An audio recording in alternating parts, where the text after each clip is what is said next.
Naka-live na to? Ang bira. Wait lang. Monitor ako. Sige nga, monitor ka. Sige, hello ka.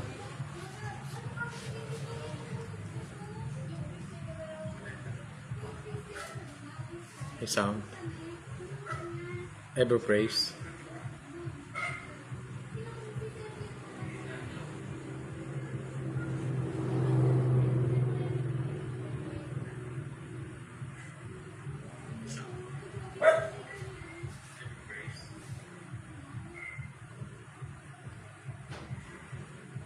Music, wala kang music. Meron. Walang music. Walang music. Walang music.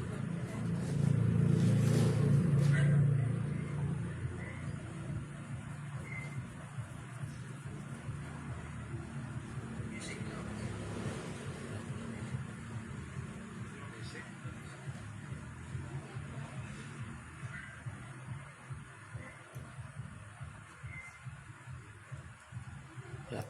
Music.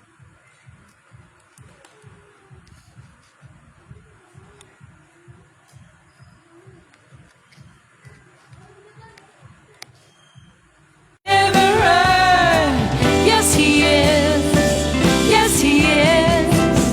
God must.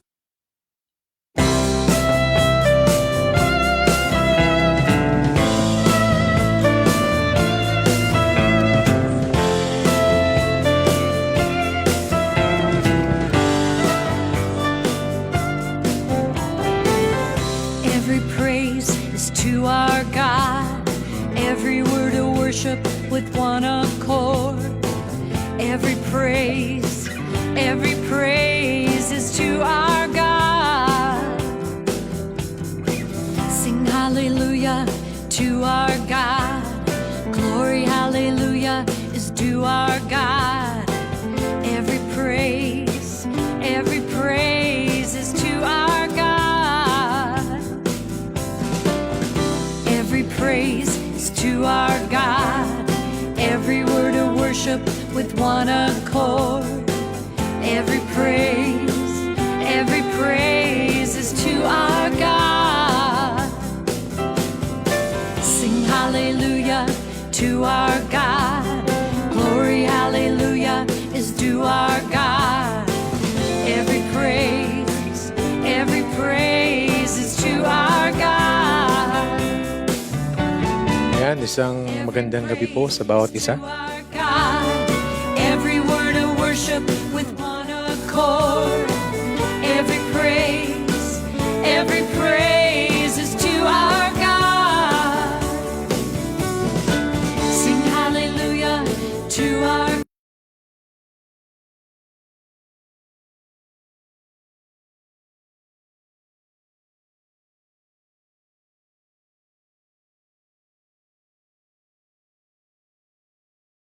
praise is to our God.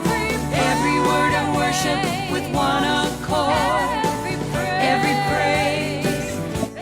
praise is to our God. Sing hallelujah to our God. Oh, glory, hallelujah is to our God. Every praise is to our God. God, my Savior, God, my healer, God, my deliverer. Yes, He is. Yes, He is. Ayan, isang magandang gabi po sa bawat isa. Yes, my Savior. Mapagpalang gabi po sa bawat isa. God, my deliverer. Ayan, kamusta po kayo? Yes, He is. God, my Savior. God, my healer. God, my deliverer. Yes, He is. Yes, He is. Yes, He is. Yes, He is. Every praise is to our God. Every word of worship with one accord.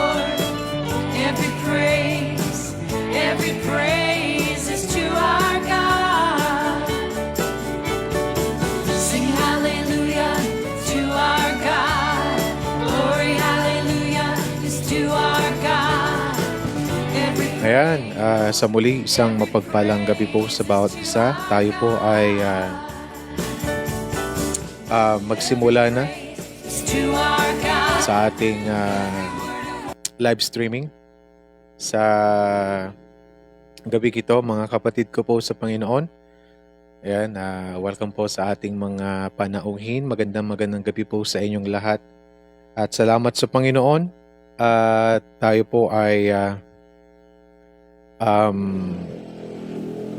niloob ng Diyos na magkaroon po ng ganitong gawain, And ayan, salamat sa Panginoon sa magandang panahon. Bagamat may dumaang masamang panahon, bagyo. At salamat sa Diyos dahil ganun pa man.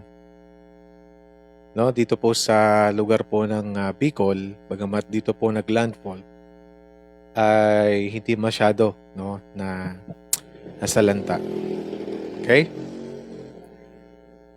Hallelujah. Sige po, magandang gabi muli sa bawat kapatid na narito. Tayo po ay magsimula na.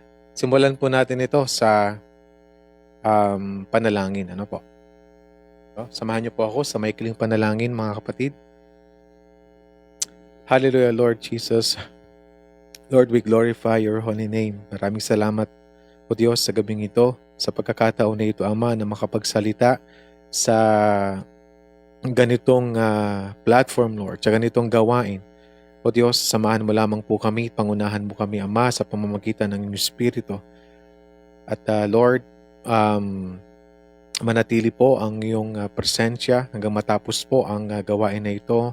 Mangyari ang kalooban mo at bigyan mo po ang bawat isa ng wisdom, kaunawaan, Lord, at upang ang bawat salita mo na maibabahagi ng iyong lingkod ay maunawaan at maipamuhay ito at ito din po ay maipamahagi sa bawat tao na makakasalumuha po namin. O Diyos, dinadakil at pinupuri ka namin sa gabing ito at nawa maging personal ang bawat salita mo sa bawat makikinig o makapakinig ng iyong mga salita sa gabing ito. Maraming salamat, Lord. Dalangin po namin ang iyong pagsama at ang iyong gabay. Sa iyong lahat ng papuri at pasasalamat sa banal mong pangalan, O Jesus. Amen and amen. Ayan, magandang gabi po sa bawat isa. Purihin ng Diyos. Napakabuti ng ating Panginoon. Dito po sa Bicol. By the way, ako po si Pastor Carl from Quiduran. From Albay, sa mga kapatid po na siguro hindi po nakakakilala, ako po si Pastor Carl from Albay po. Salamat sa Panginoon, konting testimony po, dahil dito po sa amin nung itong nakaraang araw, dito po talaga yung tumbok ng ng bagyo, At yun nga, sabi ko salamat talaga dahil kakatapos nga lang ng yung kinuha ng Lord, yung buhay ng aking nanay. And eto na naman, may bagyo na naman na parating. Hindi pa nga masyado nakakapag-recover. Ngunit salamat sa Panginoon. Alam niyo po, ako lubos na nagpapasalamat sa Diyos sa lahat ng comfort niya, sa lahat ng kanyang pagbibigay ng kalakasan sa akin, maging sa aking pamilya. And alam niyo naman po, or siguro karamihan po ng mga panauhin sa gabing ito ay kilala po ang aking nanay. So, ika nga, siya po ay nag-graduate na, tapos na yung kanyang misyon or yung oras niya dito sa mundo. So, tayo naman po yung kinakailangan na magpatuloy, no? Salamat sa Lord dahil siya po talaga ang nagko-comfort. Alam niyo po yung comfort na yung mawalan ng minamahal sa buhay, yung comfort na dapat sa isang mananampalataya ay hindi makukuha sa anumang klaseng comfort ng mundong ito. Kasi ang mundong ito hindi naman makapagbigay ng comfort talaga para mahimsan yung ngayong nararamdaman. Kundi ang Panginoon lamang, no? Excuse me. Kundi ang Diyos lamang, no? Sa pamamagitan ng kanyang mga salita, sa pamamagitan siyempre ng panalangin, ng mga gawain tulad nito, salamat talaga sa Diyos. No, hindi natin makukuha ito sa anumang bagay. Kaya patuloy lang tayo, no? Patuloy lang tayo na sabi ko nga sa mga kapatiran, she finished the race. Ika nga, she fought the good fight of faith.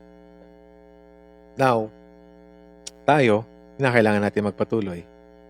Kaya, yun lamang po yung isa sa mga pinapasalamatan ko talaga sa Panginoon. Lalo sa akin, ako po yung panganay na anak. So, madaling sabi po, naatang po sa akin lahat ng, hindi naman lahat, pero halos, no, lahat ng obligasyon. Kaya, walang ibang talagang pagkukuhanan ng lakas. No? Ang unang-una talaga ang ating Panginoong Diyos, pamilya, syempre, and mga kapatiran kayo. No? Kaya, ayun po. So ngayon, mga kapatid ko po sa Panginoon, dako po tayo dito po sa ating pag-uusapan, sa ating pag-aaralan sa gabing ito.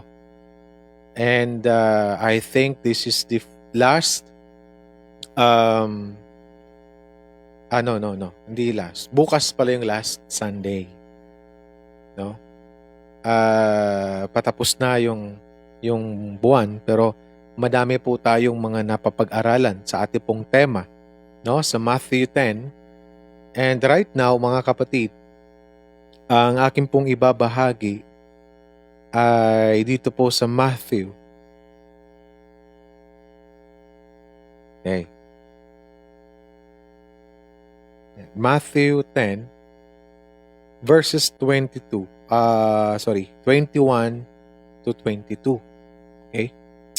Ang sabi po dito, mga kapatid, sa verse 21, ipagkakanulo ng kapatid ang kanyang kapatid tungo sa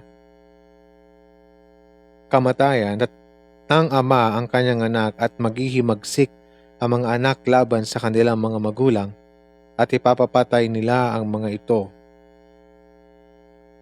At kapupuotan kayo ng lahat dahil sa aking pangalan. Ngunit ang magtitiis o magtiis hanggang sa wakas ay maliligtas. Yan. Okay? Purihin ang Diyos sa kanyang mga salita. So ngayon po, mga kapatid ko po sa Panginoon, no?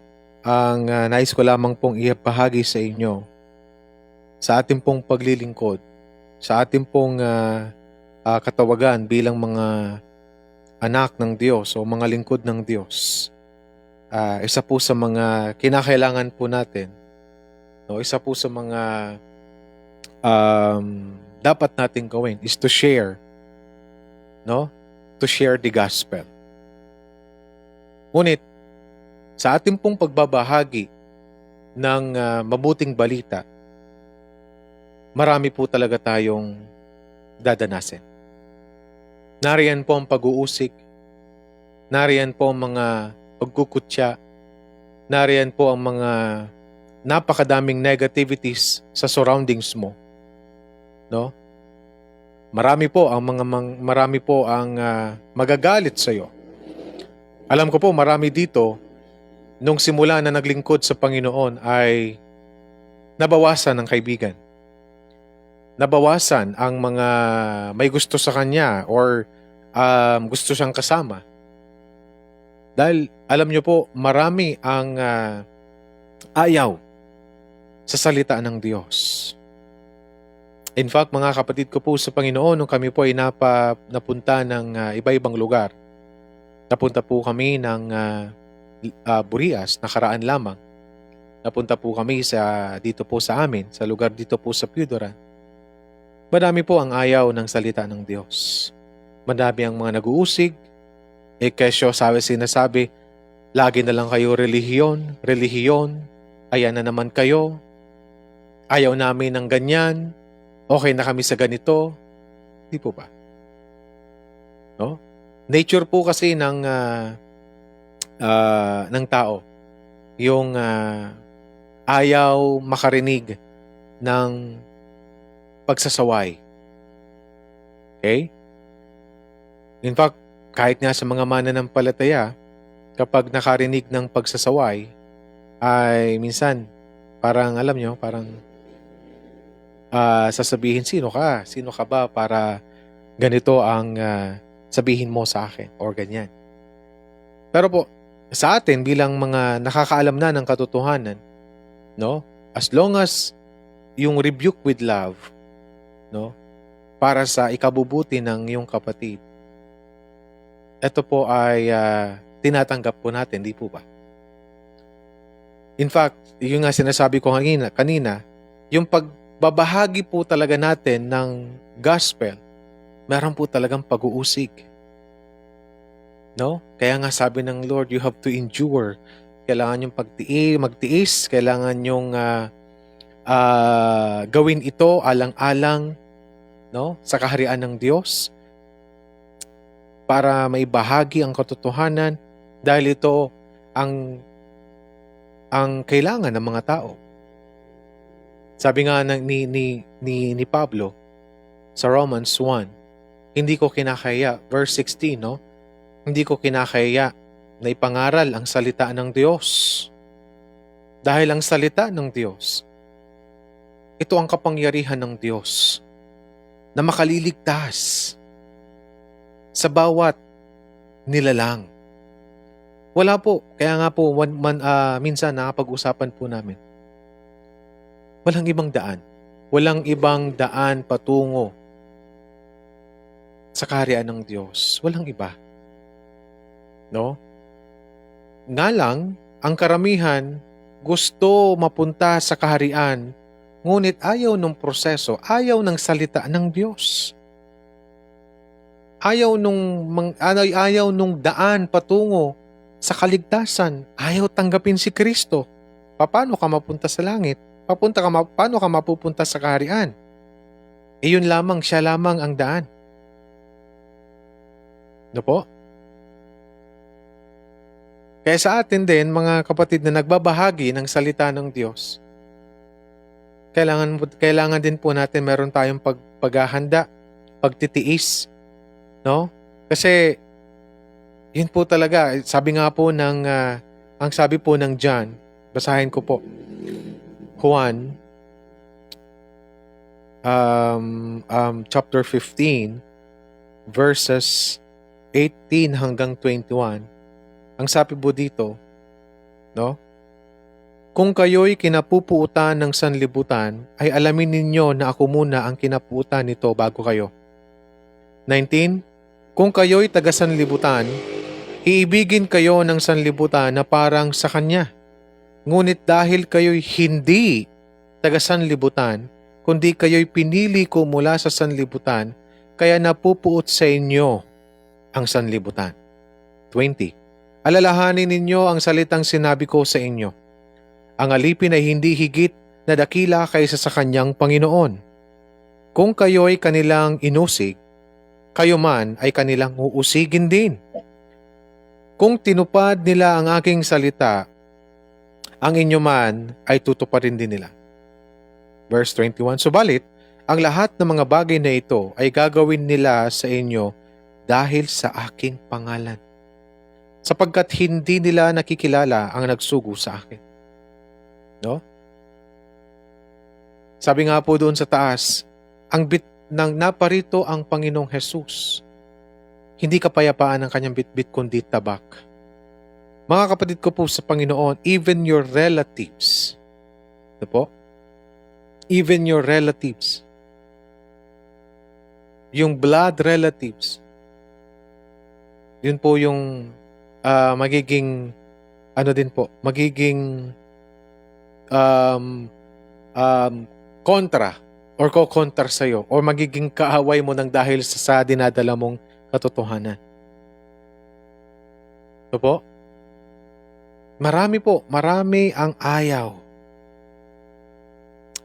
ng salita ng Diyos. Ngunit, kinakailangan po natin ito ibahagi, kailangan po natin ipangaral despite of everything, kahit anong sitwasyon ng buhay mo ngayon. Nasa kapigatian ka man, nasa kasaganahan ka man, nasa kasiyahan ka man, nasa kalungkutan ka man, kinakailangan po natin ito ibahagi dahil marami ang mga naghihintay. Marami ang mga kinakailangan makarinig nito. Marami ang mga nangangailangan nito. Marami ang mga dapat mailigtas pa habang hindi pa bumabalik ang ating Panginoong Hesus. Dahil mga kapatid, alam naman po natin sa kanyang pagbabalik, it is finality. Ito po ay finality ika nga. No? Sa kanyang pagbabalik ay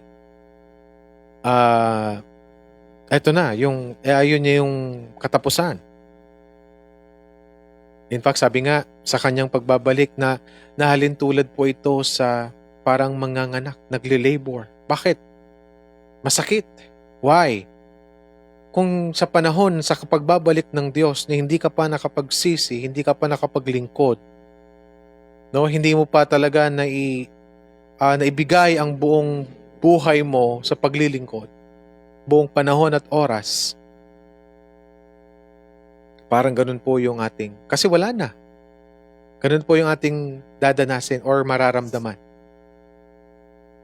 Wala ng oras. Pero kaya ngayon, mga kapatid, lagi pong ipinapangaral ng mga pastor o mga leader o mga nangangaral, no, tungkol sa kaligtasan, wala po silang sasabihin kung kailan ang kaligtasan.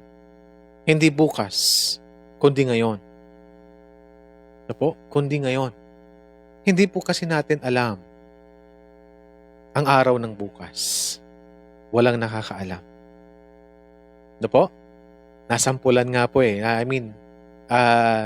Doon ko lang po talaga na, pinapangaral po ito namin. Ako po, pinapangaral ko ito. Lalo sa lugar po ng Burias. Pero ngayon po talaga mas naging ano po sa buhay ko na totoo nga. No? Hindi talaga natin alam. Hindi natin alam.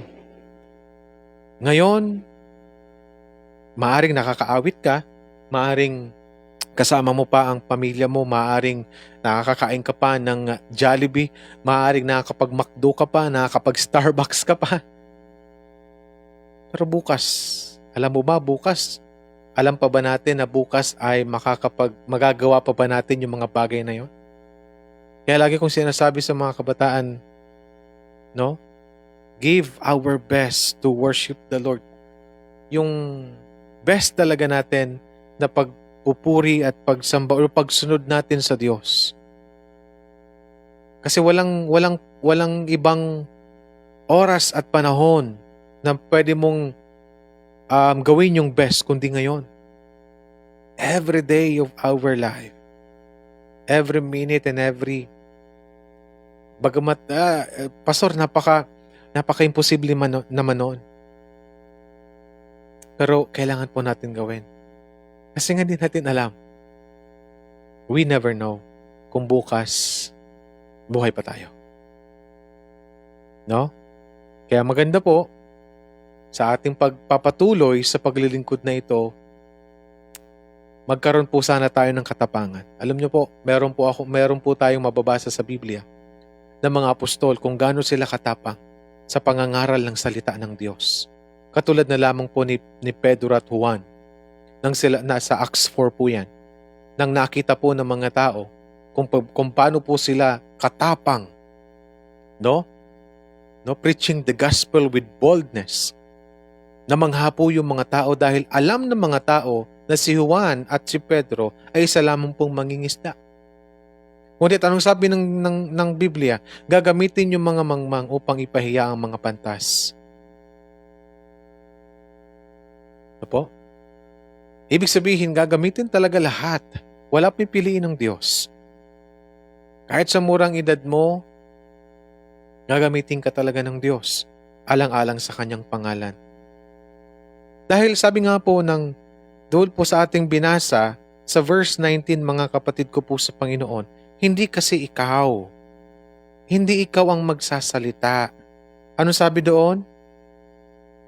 Anong sabi po doon? Sapagkat hindi kayo ang magsasalita, kundi ang Espiritu ng inyong Ama ang magsasalita sa pamamagitan ninyo.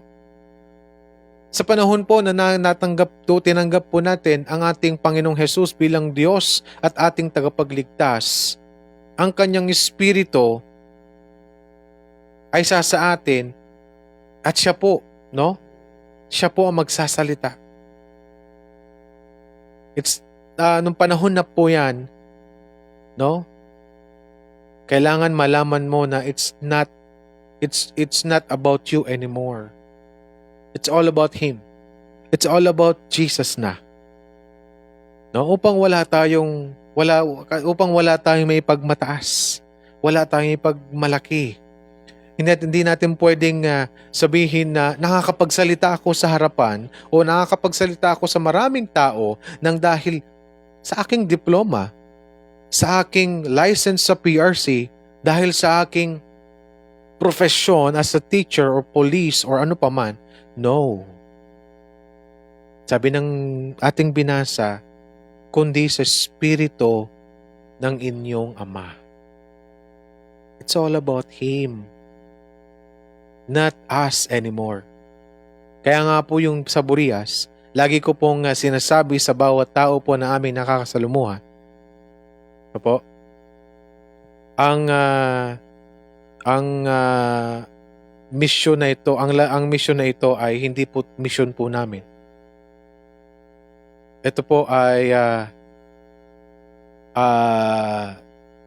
tungkol, no, sa Diyos.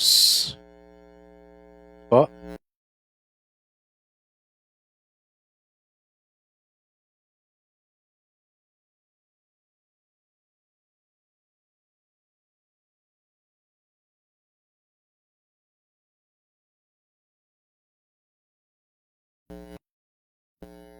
Saan siya po? May tumawag?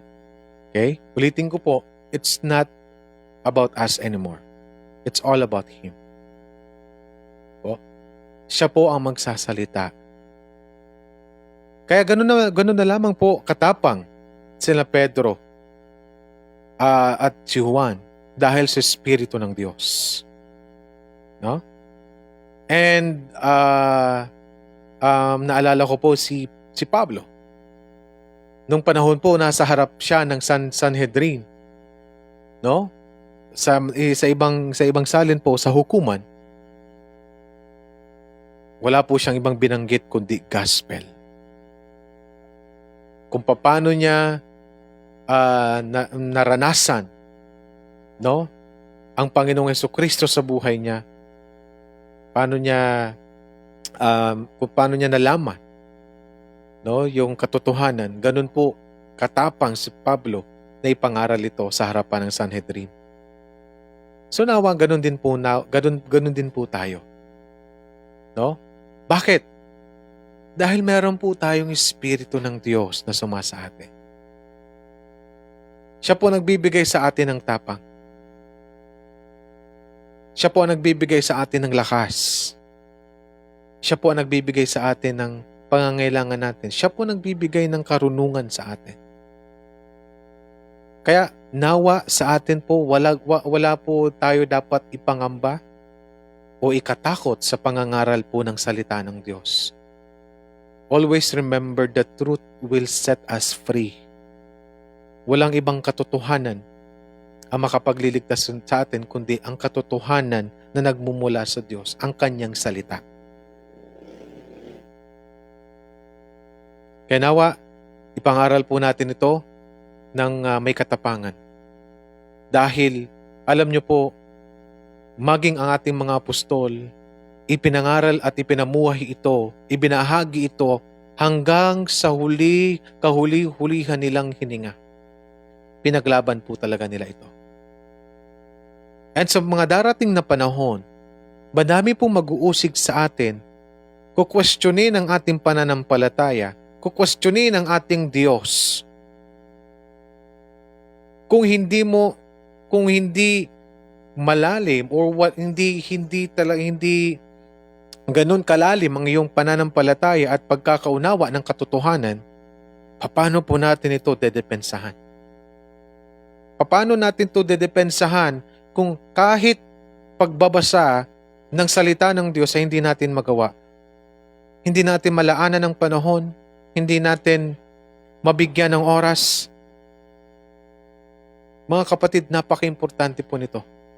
Alam niyo po, sa akin, minsan po na meron pong nag-approach sa akin somewhere here dito po sa lugar namin. Bigla po akong in-approach at question po at hindi naman po debate pero nakipagtalakayan tungkol sa pananampalataya naming dalawa. So doon po ako na-challenge. Sabi ko nga, salamat Panginoon dahil sa pamamagitan ng iyong mga salita at wisdom din na nagmumula sa iyo, ay kaya kong depensahan ang aking pananampalataya, ang aking paniniwala tungkol sa iyo. And salamat sa Diyos dahil yung aking nakausap, kahit papaano siya po ay nalilinawan. Bagamat hindi niya lubusang tinatanggap dahil iba po talaga ang kanyang paniniwala, pero meron po siyang nauunawaan na hindi, kumbaga hindi inabot ng kanyang pagkaalam. And bigla siyang, ganun ba yun? Napapagano na lang siya. Kasi darating ang panahon na madami po talaga ang magpe-persecute po sa bawat mananampalataya. And even, kahit ang sariling kadugo mo, kapamilya mo, ay kokontra po sa'yo. Maaring hindi ko kontrahin like sasabihin sa'yong ayoko niyan, maaring hindi ganun sa ganung paraan. Pero sa paraang hindi ginagawa o hindi sinusunod at hindi pinapakinggan, maaring ganun din po mangyari. Na parang malalang. And kadalasan ang karamihan po kapwa natin mananampalataya ang mag-uusig po sa atin. Yung mga dating mananampalataya na ngayon ay kumontra na, naging antikristo, ika nga. Kasi mga antikristo po, hindi naman po yan magiging antichrist kung once upon a time ay hindi nila nalaman ang katotohanan. Kaya nga antichrist. Hindi po pwedeng maging ang antichrist kung hindi siya naging pro once upon a time. Kaya mga dating kasamahan din po natin yan sa pananampalataya. No? Kaya I encourage everyone, sabi nga ng isang matandang mangangaral, meron pong nag-interview sa kanya, advice sa mga kabataan. Ito lang po, simple ang sinabi niya. Read your Bible and know your Bible. Na po? Kailangan po talaga laanan natin ang panahon. And kinakailangan sa pagbabasa at lalaan po natin ng panahon sa salita ng Diyos, mas makikilala po natin ang Diyos nang higit sa pagkakilala natin sa panahon na ito. Mas lalalim ang pagkakilala mo sa Diyos mo na yan, and to the point na kahit anong mangyari sa buhay mo, hindi mo ipagpapalit ang Diyos na yan. ipaglalaban mo hanggang sa kamatayan. Ipaglalaban mo anuman ang mangyari. Kaya mga kapatid, hindi po tayo binigyan ng Diyos ng espiritu ng kaduwagan, kundi binigyan po tayo ng espiritu ng katapangan. No? Binigyan po tayo ng wisdom, binigyan po tayo ng strength. And ang lahat ng bagay na meron tayo, wisdom, gift, biyaya lamang po ng Diyos yan. Gamitin po natin ito para ikapupuri, ikadadakila ng ating Diyos na buhay. Maraming salamat po mga kapatid ko po sa Panginoon. Nawa po, no, magkaroon po tayo, no, ng katapangan sa pangangaral ng salita ng Diyos. Sabi ko nga nung panahon na inutusan ng Panginoong Hesus sa mga disipulo na mangaral, no? Maaari pong sila ay hindi agad nagsabi ng oo. No? Kasi tayo nga po diba? Tayo po. Minsan nga dito sa church, pag sinabing, punta kayo doon, may ganito, ganyan, magsasabi pa, ako po ba, pastor? Bakit po ako? Ngayon po, maaring hindi na po tayong pwedeng mag-question, bakit ako? Kasi maaring babalik po yung question sa'yo, bakit hindi ikaw? So wala pong ibang isa-send out ng Diyos para ipangaral ang katotohanan, pangaral ang salita niya, walang ibang ipapadala, kundi tayo. No? And nangyari po yan sa panahon po na tayo ay napunta ng Burias. No? Walang pwedeng magsabing no. No? Lahat tayo go. Bagamat grabe na po yung ating puyat. Well, hindi naman tayo nagutom. Halos nung mission nga halos busog lagi, no? Pero kailangan kasi natin yung lakas, no? Kahit saan tayo napupunta. Pero salamat sa Diyos. Salamat sa Panginoon dahil ang Diyos ang nagbigay po sa atin, nag-sustain ng lahat. Kaya nga kanina natin binasa, the Lord will sustain. Siya magsasalita. Siya ang maghahanda ng mga tao na ating pupuntahan. Siya ang magbibigay sa atin ng wisdom. Siya lahat. All we have to do is to follow and to say yes. No? Bawal mag-no, mga kapatid. No? Kaya, mga kapatid ko po sa Panginoon, patuloy po tayo na magpagamit sa Panginoon. Wala po tayong ibang purpose. Sabi niya sa kanyang mga salita, no? Tayo ay ginawa sa pamamagitan niya at tayo ay para sa kanya. Kaya mga kapatid, maraming salamat po sa gabing ito. Patuloy pong pagpalain. Patuloy po kayong pagpalain ng ating Diyos na buhay. At ibuhos nawa ng ating Diyos ang biyaya, lalong-lalo na espiritual, sa bawat kapatid at bawat maging sa mga makakapanood po nito. God bless po sa inyong lahat. Ayan. Medyo. Okay. Maraming salamat po sa inyo. Ayan. Amen? Ayan. So, God bless po sa lahat. Dako tayo ngayon sa ating pong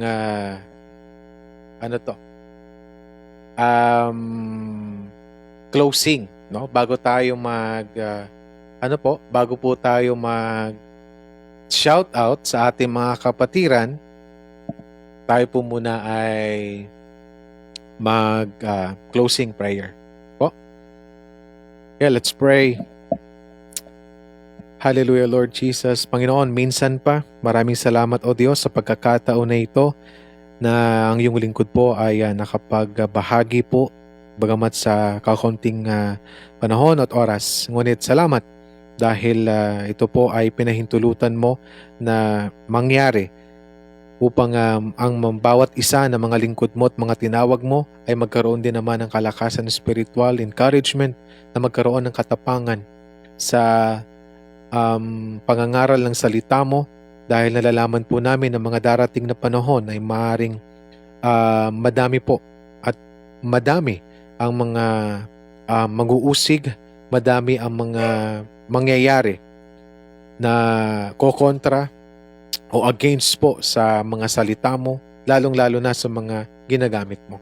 Kaya Lord, salamat Lord sa gabing ito. Patuloy mo kaming samahan sa bawat ginagawa po namin, Ama, lalong-lalo na sa bawat ministry ng mga kapatid na ito. Lord, dalangin ko po na pagpalain mo po ang gawain na ito, O Diyos. Pagpalain mo ang bawat kapatid na narito. Pagpalain mo po Panginoon, ang mga susunod pa na magsasalita, O Diyos. Lord, kagaya po ng aming sinabi, it's all about you, not about us, Lord. Patuloy mo lamang po kaming kasangkapanin sa iyong ubasan, Lord. Alang-alang sa iyong pangalan, mapapurihan ka nawa, O Diyos, sa pamamagitan, Lord, ng gawain na ito. Mapapurihan ka nawa, Panginoon, sa buhay ng bawat isa, O Diyos. Maraming salamat, Lord. Ang lahat ng ito ay in-acknowledge po namin. Lahat ng ito ay biyaya mula, mga tabag. Salamat, Panginoon. Maraming salamat, O Diyos. Purihin at dakilain ka sa banal mong pangalan na aming Panginoong Jesus. Amen and amen. Amen.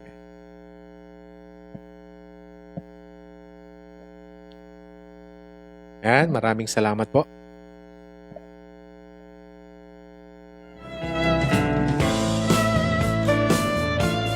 Okay, mag-shoutout muna tayo. Amen. So, God bless lahat.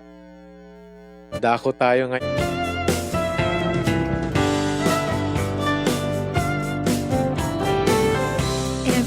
Shoutout muna tayo. Wait lang po ha. Monitor tayo, monitor. With one accord, every praise is to Wala tayong, wait lang po ha. Wait lang po ha. Monitor tayo, monitor. sing hallelujah to our God. Glory, hallelujah is to our God. Every praise is to our God. Every praise is to our God. Every word of worship with one accord. Hallelujah. Glory, hallelujah is to our every praise. Every praise is to our God. Sing hallelujah to our God. Glory, hallelujah is to our God. Every praise is to our God. Yan, shoutout ko muna po ang ating mga kapatid sa Antipolo. With one accord. Magandang gabi po sa inyo. At shoutout ko din ang ating mga kapatid sa Burias. Shoutout po sa inyong dyan, mga kapatid ko po sa Panginoon. No, sa lugar po ng Kanumay and sa lugar po ng Puting Baybay. Shoutout dyan kila Brother Ricky J. Sa bawat kapatiran sa Puting Baybay. Shoutout kay Sister Jacqueline. Yan. Po. And syempre, sa ating pong mga kapatiran, no, dito po Shoutout po, no? Shoutout kay Sister Elizabeth Seya Paraiso. Savior. And syempre kay Sister Weng. Thank you, Pastor. Yan. Shoutout po. Weng Partulan Galdo. Kay Raymark Belda. Oy, syempre sa ating pong kapatid from Mapaniki. Burias San Pascual. Kay Jubel Heronimo. Tama ba? Tama ba? Oo nga, no? Shoutout sa iyo, sis. And Pastor Amirna. Sa mga pastor po natin, shoutout. Pastor Aldrin. Pastor Vicente. Pastor... kay Pastor Albarico. Flores. Pastor Berting. And shoutout din kay Pastor Bong. No? Sa lahat po ng ating mga pastor. Pastor Ramirna, Pastor Jay. Shoutout po sa inyo. And shoutout kay Sister Lego. Arlene. Si Arlene. And pa-shower out, Pastor, kay G. Ryan kasi Roman. Shoutout po sa inyo. Yan. And syempre, sa ating mga kapatid, kay Sister Hazel, Jennifer, yan, kay, syempre, kay Sister Betchay. Shoutout kay Sister Betchay. Yan. And Sister Heidi Partulan. Thank you, Lord, for the perfect internet connection. God is good. Okay. Salamat. Maraming salamat po. Shoutout kay Sister Rinalyn Calivoso Mamuad. Okay. Shoutout po, ha?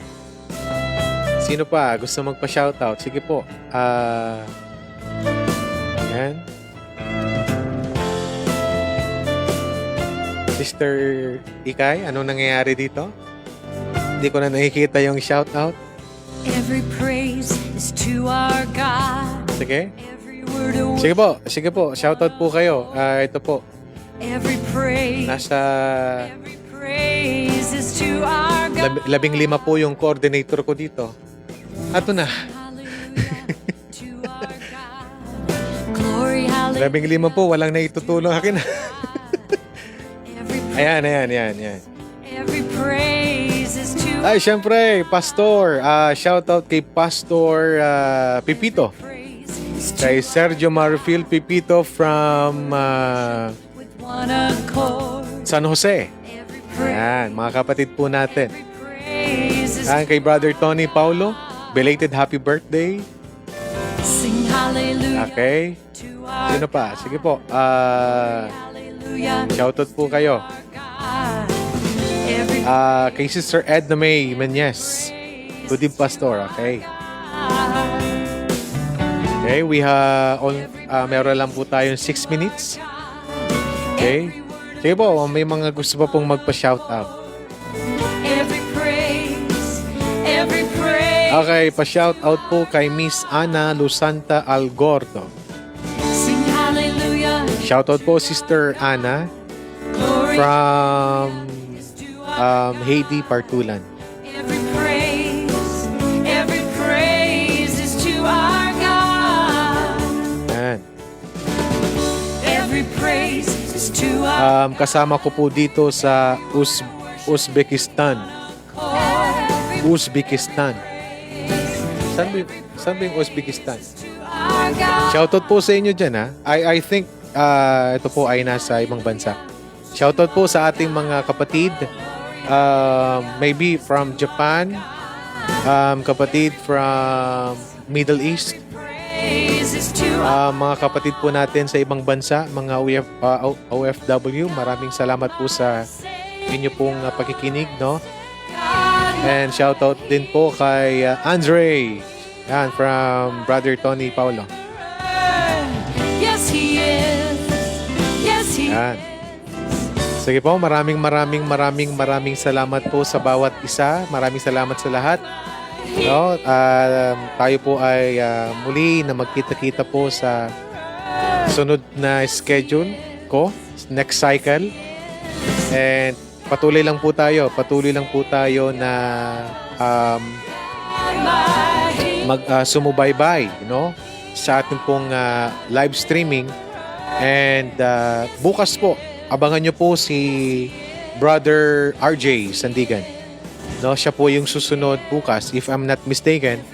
No, si Brother RJ po bukas ang susunod, no? Same time, mga kapatid. Bukas po, no? Bukas po sa dito po ulit sa ating pong live streaming. All right.